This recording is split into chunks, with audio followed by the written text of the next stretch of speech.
Здравейте! Темата CBAM не е просто регулация. Тя променя начина, по който компаниите инвестират, определят ресурсите си и се конкурират. В Unicredit Bull Bank работиме по структурирането на правилните финансови решения за нашите клиенти, както и с експерти като Боян Рашев, който сме поканили днеска, за да обсъдиме темата CBAM и всъщност да бъдем по-близо до бизнеса в новата реалност. Здравей, Боян, и благодаря много, че прие нашата покана. До каква степен CBAM успя да постигне своята цел за въглеродното изтичане и всъщност да запази конкурентоспособността на компаниите в Европа и производителите в Европа в сравнение с тези, които са извън Европейския съюз? CBAM още няма как да преценим дали е постигнал нещо или не е постигнал нещо. Минало са много кратко време е минало. Можем да видим обаче какви са първите ефекти. Знаем, че за момента има фиксирана цена за първото тримесечие от около 85 евро на тон въглероден диоксид, която е много висока за целия останал свят. Доста стресира пазара в целия останал свят. Знаем, че компаниите в целия Европейски съюз вече трябва да начисляват тия разходи при вноса на такъв тип продукти. И сега първите ефекти са доста разнопосочни. Това, което мога да кажем със сигурност е, че има сектори и компании, които печелят, и сектори и компании, които губят. Включително вътре в рамките на Европейския съюз. Доста интересно е конкретно в българската икономика какво се случва, но за да отговоря на въпроса с да или не е ясно. В момента за добро или за лошо ефекта от CBAM се смесва страшно много с ефекта от глобалната енергийна криза, която навлязахме покрай войната между Щатите, Израел и Иран. И ако някой има отговор на въпроса какъв е ефекта от CBAM, той си измисля. Как механизмът се отразява на българските компании, както и на компаниите в Европа? От гледна точка на планиране на разходите, на инвестиции? Много е интересно. Всеки сектор е напълно различно. Значи CBAM, както знаем, покрива вноса на желязо и стомана, алуминий, торове, електроенергия, водород, който е много малък пазар, няма смисъл да го коментираме. И цимент е другото значимо нещо, което се покрива от CBAM. Сега, почвам с стоманата. Стоманата всъщност беше основната причина изобщо да създаде CBAM. Ако трябва да припомня какво представлява Европейския съюз представлява Европейска общност за въглища и стомана от миналото. За съжаление, в последните 20 години производство на стомана в Европейския съюз залезе и то залезе и във връзка с това, че европейските компании плащат много високи въглеродни квоти, а компаниите извън Европа не ги плащат. CBAM беше измислен преди всичко за да защити производство на стомана в Европейския съюз. Има ли го вече този ефект? Да, има го. Вноса става много скъп. Европейските производители имат полза от това, че вноса благодарение на CBAM. Тук забележи, говорим за гигантски ефект. Значи, няколко числата, ако ги погледнеш, има примерно, тук ще видя някакви конкретни разходи, свързани с стоманата. При вноса на стомана от Индия и Индонезия се стига до цена от 600 евро на тон. Само въглеродни квоти, които трябва да се платят. Стоманата в момента се търгува на около 600-620 евро на тон, така или иначе. Тоест, говорим за удвояване на цената на вноса, което автоматично означава, че производител на стомана в Европейския съюз, за него това е сериозна защита. Голяма полза има. Обаче, тук идва интересния момент. Първо, схемата трябва да функционира перфектно, т.е. да няма някакви такива, ще използвам грубата дума измами, свързани с въглеродните емисии на тия производители, които са извън Европейския съюз. Освен това, има друг ефект, който е неприятен. Всеки потребител на стомана в Европейския съюз усеща много сериозно разликата в цените. Европейския съюз по никакъв начин не може да се самозадоволи от към производство на стомана. Големите потребители машиностроенето, строителството и така нататък, много тежко усещат това, че трябва да плащат по-скъпо за внос на стомана. Така че е интересно. Има разнопосочни такива въздействия. А това може ли да върне всъщност обратно производството в Европа? Това е идеята. Случва ли се вече? Не. В смисъл няма как да стане толкова бързо. Алуминия е друг филм. Там големите емисии са индиректни, тъй като в производство на алуминий големите емисии са свързани с производство на електричеството, чрез което се произвежда алуминий. Сега, Европейския съюз е относително малък производител на алуминий, така че ние всъщност внасяме преди всичко. Тоест ефектът е, че става просто по-скъп алуминия, за всеки потребител на алуминий в Европейския съюз. България, между другото, е същия филм. България не произвежда първичен алуминий, т.е. вноса на първичен алуминий, който е нужен за нашите производители на някакви алуминиеви неща, става по-скъп. Едва ли това е търсения ефект? Търсения ефект е първичното производство на алуминий да се увеличи. Пак казвам, това не може да стане толкова бързо. Това трябва да е комбинирано с много голям спад на цените на енергията в Европа, което не се случва. Цимента е сектора, в който имаме, може би, най-ясна полза. Защото тук е много видимо. Даже ако погледнем само България, големите производители на цимент в България, основният им конкурент е цимента от Турция. Цимента от Турция вече плаща СИБАМ, съответно нашите производители стават по-конкурентни. И тук пак казвам, много е важно да се избегне целият механизъм да работи перфектно. Административно да работи перфектно, така че наистина се плаща това, което трябва да се плати по регулация. Тоест при цимента имаме почти само ползи, но от гледна точка на циментовата индустрия. От гледна точка на потребителите на цимент, тия, които изграждат инфраструктура, големото строителство и така нататък, за тях вносният цимент става много скъп, което пак не им харесва. Отивам в другите сектори. Торовете е сектора, който е най-болезнено ударен. При торовете, забележи, СИБАМа налага плащане не само на торове, ами и на междинните продукти. Тоест плащане върху въглеродните емисии на междинните продукти. Сега, в България, знаем, че най-големият производител на торове е Агрополихим. Агрополихим от 2018 година не ползва директно природен газ, за да си произвежда амоняк, ами директно купува и внася амоняк. И сега се налага обаче да плаща въглеродните квоти на този амоняк. Тоест, производство на Агрополихим, примерно, става много по-скъпо. А освен това, Агрополихим произвежда съвсем не само за българския пазар, а и много за износ. Продукцията на всеки производител, между другото, в Европа, който произвежда за износ, с СИБАМ става почти непродаваема. Защото много от тая продукция на времето, преди СИБАМ, е разчитала на внос на ефтина суровина. Тая суровина вече не е толкова ефтина. Тоест, ни ставаме неконкурентни. Земеделието в Европа се налага да плати и въглеродните квоти на всички торове, които идват от чужбина. Европа е много голям вносител нетен на торове. Съответно, храните стават не само по-скъпи вътре в Европейския съюз, ами европейската продукция става неконкурентна на чуждите пазари.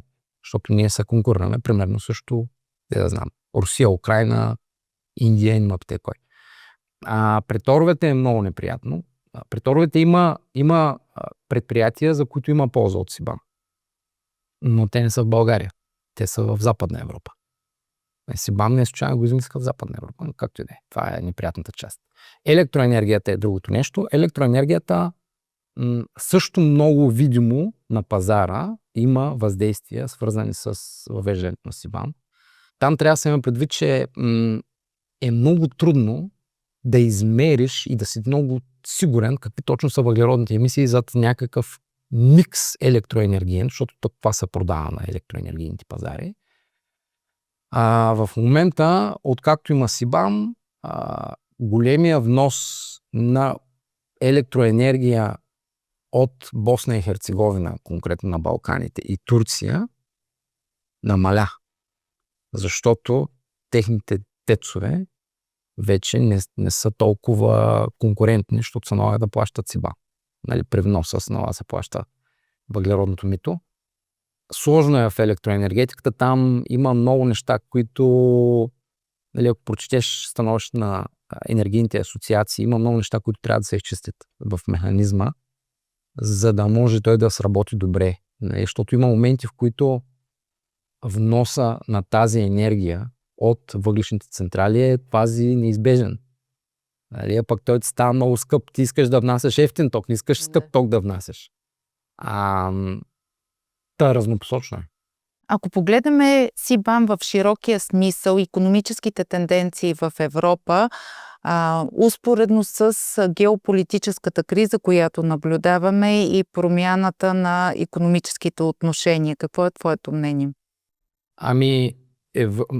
Много лошо съвпадна СИБАМ с тази енергийна криза, която в момента настъпи, защото ако бяхме в нормален свят, нали, в който няма такова противопоставяне, може би ефектите от СИБАМ щяха да бъдат до някъде положителни от гледна точка на това, че европейската индустрия, тежката индустрия, ще да бъде защитена по някакъв начин и ще да има време да се надгради, нали, и да се възползва от това. Сега, за съжаление, в момента имаме ефект, давам конкретен пример с торовете. Първо имаме ефект от загуба на износ на торове директна от залива, от Персийския залив. Тоест на глобално ниво има недостиг на торове. А Европа е голям вносител нетен на торове. В същото време ние искаме не само да намерим откъде да внесем торове, ами и да ги обложим сега с СИБАМ. Нали? Те не стига, че са много по-скъпи в момента, защото цените на торовете се умножиха по 2 и по 3 вече. И не стига, че трябва да плащаме тези много по-скъпи торове, ами допълнително ги облагаме, което в момента е безумие да се случва. Но се случва. Това ще се отрази на останалите това сектори. Това ще се отрази на всичко, защото торовете автоматично се прехвърлят върху цената на храната. Подобно е положението и с алуминия конкретно, защото залива също беше голям износител на алуминий. Другите големи износители на алуминий са Китай и Русия. И сега ние не знам точно какво искаме да правим. Нали? Метали от Русия продължаваме да внасяме в голям мащаб. Ще внасяме още повече. Русия, между другото, получава полза от СИБАМ, защото тежката индустрия в Русия, свързана с стомана и алуминий, ползва преди всичко хидроенергия. Тоест, въглеродният отпечатък всъщност на руската индустрия е много нисък. И ние даваме предимство чрез СИБАМ пред индийската, примерно, или китайската. Не знам дали това искаме да постигнем. Но реално това се постига. Енергийната криза има... Сега ще видим цената на газа докъде ще стигне и по какъв начин ще се отрази върху цената на електричеството в Европа, защото в момента сме в период, в който потреблението е много ниско, но ще дойдат летните жеги, потреблението ще се дигне, цената на газа ще продължи да се увеличава, тя вече е много висока. И всичко, което се произвежда от газ, а то е много свързано с СИБАМ, ще стане много по-скъпо. Не знам, ползата за Европа няма да я видим скоро. Добре, виждаш ли някаква всъщност тенденция това нещо да се промени, да се вземат предвид допълнителните фактори, които влияят, така че наистина да се постигне желание? Това, което се случи е, че още от самото начало, когато се въведе СИБАМ, още януари месец, Европейската комисия бързо осъзна, че е прекалила с много изисквания и затова ограничи, ти знаеш, там малкият бизнес е изваден, малките вносители на някои от тия суровини, ги извадиха, за да не се занимава, защото СИБАМ е огромна бюрократична тежест. Не е нещо елементарно. Компаниите, които внасят подобни продукти в Европа, трябва да накарат производителите в Индонезия, нали, да си сметнат емисиите и да ги имат верифицирани и така нататък, да минат през един доста тежък такъв бюрократичен и труден преход. много от българските вносители страдат много в това положение, защото те са относително малки. Нали, ние сме много малък пазар.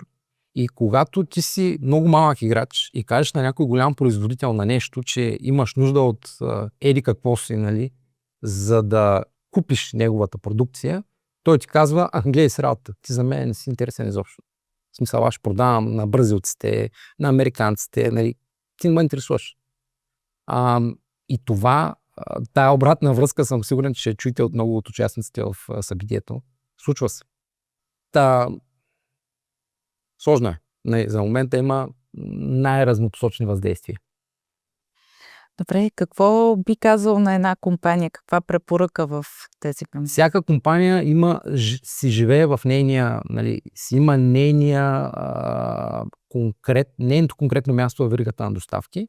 Има компании, които са на печелившата страна. Нали, примерно, производители на стомана вътре в България, нали, особено рециклирана стомана, защото не само така произвеждане всъщност, за тях има полза. Производители на цимент, за тях има полза. Другите компании, тия, които са по-скоро потребители на тия суровини, за тях е много трудно, които могат да намерят алтернативен доставчик вътре в Европейския съюз, те го правят, сигурен съм. И трябва да опитат. Защото това е идеята, нали, на СИБАМ, да намериш алтернативен доставчик в Европейския съюз, за да може икономиката на Европа, нали, да се развива, не да плъне от не знам си къде. Така че нека да опитват, да търсят. Ако няма такива опции, съответно трябва да търсят някакви доставчици с по-ниски въглеродни емисии от целия свят, което също е идея на СИБАМ. Нали? Света да бъде принуден да минава към намаляване на въглеродните емисии.